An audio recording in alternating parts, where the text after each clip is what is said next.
അതീവ സുരക്ഷാ ജയിലിൽ പാർപ്പിക്കേണ്ട തടവുകാർ. ഓപ്ഷൻ ബി ഭീകരവാദികൾ, അപകടകാരികളായ തടവുകാർ, തീവ്രവാദികൾ.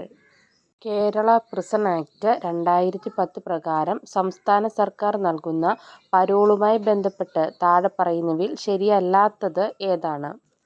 ഏതൊരു തടവുകാരനും പരോൾ നൽകും. അപ്പോൾ ശരിയായിട്ടുള്ളത് ഏതാണ്?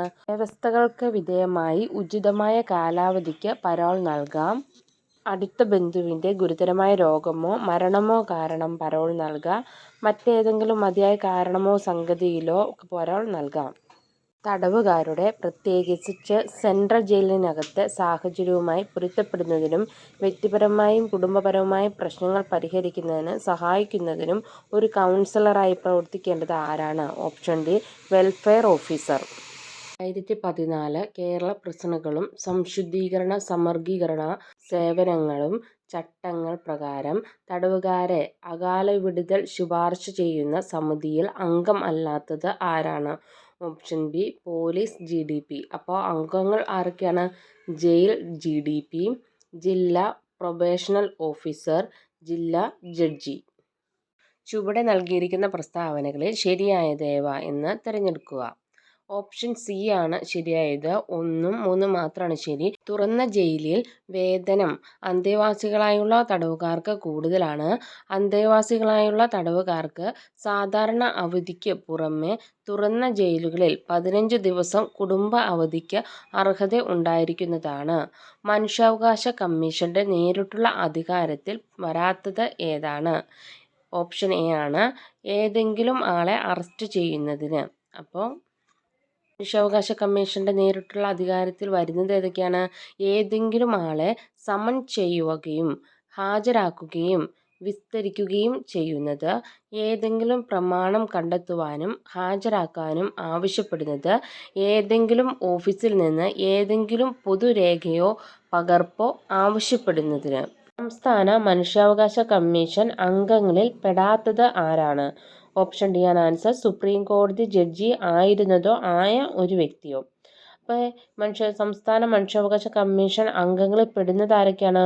ഒരു ഹൈക്കോടതി ചീഫ് ജസ്റ്റിസ് ആയിരുന്ന വ്യക്തി, ഒരു ഹൈക്കോടതിയിൽ നിന്നും ജഡ്ജി ആയിരിക്കുന്നതോ ആയ വ്യക്തി, കുറഞ്ഞത് 7 വർഷം ആ സംസ്ഥാനത്തെ ജില്ലാ ജഡ്ജി ആയിരുന്ന ഒരു ജില്ലാ ജഡ്ജി.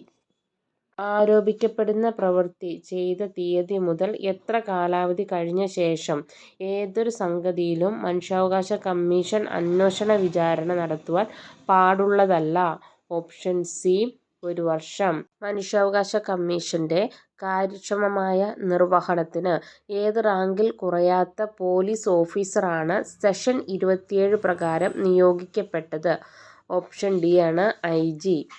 സംസ്ഥാന മനുഷ്യാവകാശ കമ്മീഷന്റെ ചെയർപേഴ്സന്റെയും അംഗങ്ങളുടെയും നിയമനം ഗവർണർ നടത്തുന്നതിന് ശുപാർശ ചെയ്യുന്ന കമ്മിറ്റിയിൽ അംഗമല്ലാത്ത വ്യക്തി ചുവടെ പറയുന്നവയിൽ ആരാണ്? ഓപ്ഷൻ സി നിയമമന്ത്രിയാണ്. അപ്പോൾ അംഗങ്ങൾ ആരൊക്കെയാണ്? മുഖ്യമന്ത്രി, പ്രതിപക്ഷ നേതാവ്, നിയമസഭ സ്പീക്കർ.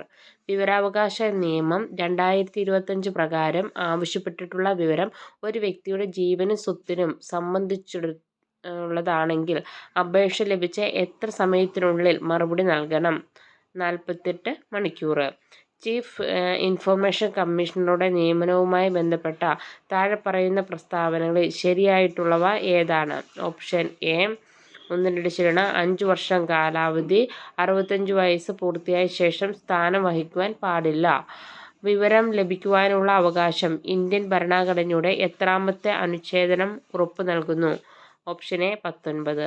വിവരാവകാശ നിയമം 2025 പ്രകാരം ഏതെങ്കിലും വിധത്തിൽ വിവരം നൽകുന്നതിന് തടസ്സപ്പെടുത്തുകയോ ഉള്ളപ്പോൾ 250 വീതം ഓരോ ദിവസം പിഴ ചുമത്തേണ്ടതും അത്തരത്തിലുള്ള പിഴസംഖ്യ എത്ര രൂപയിൽ കവിയാൻ പാടില്ലാത്തതുമാണ്?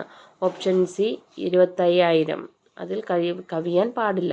വിവരാവകാശ നിയമം 2005 സെക്ഷൻ 8 പ്രകാരം ചുവടെ പറഞ്ഞിരിക്കുന്നതിൽ വിവരം വെളിപ്പെടുത്തുന്നതിൽ നിന്ന് ഒഴിവാക്കൽ ചെയ്തിട്ടുള്ളത്. ഭാരതത്തിന്റെ പരമാധികാരത്തെയും അഖണ്ഡതയെയും സുരക്ഷിതത്വത്തെയും മറ്റും ഹാനികരമായി ബാധിക്കുന്ന കാര്യങ്ങൾ, പിന്നെ വിദേശ സർക്കാരിൽ നിന്നും ലഭിച്ച രഹസ്യ വിവരങ്ങൾ, അറസ്റ്റിലായതോ പ്രോസിക്യൂഷൻ നടപടിക്രമത്തെ തടസ്സപ്പെടുത്തുന്നതോ ആയ വിവരങ്ങൾ.